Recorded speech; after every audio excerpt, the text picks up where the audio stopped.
Ayan, ay ako ron sa Punong Restaurant here in Bingkungan del Norte, Tagum. Ako lang yung gi-share ninyo guys. This is their new restaurant here.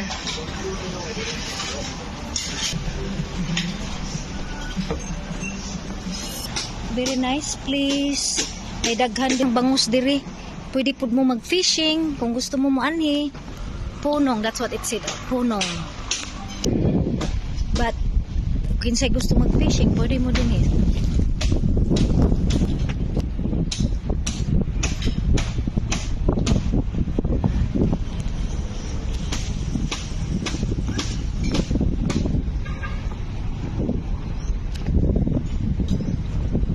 Fishing area.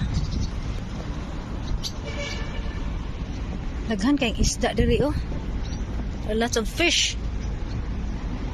If you want to cook your own fish that you caught, that means the only thing you just pay the big that you caught. So just per pound, that's all you need to pay. Yeah, they provide everything. The reeling, the bait and all of that stuff. So that means that you just come and go to the office and tell them that you want to go fishing. Yeah, we just eat here with Christian and the boys. Okay, you guys say hi. Hi to my vlog. Subscribe. They see me Pinay. Lorna Bishira Waluhan for my Facebook. Okay, thank you and thanks for watching.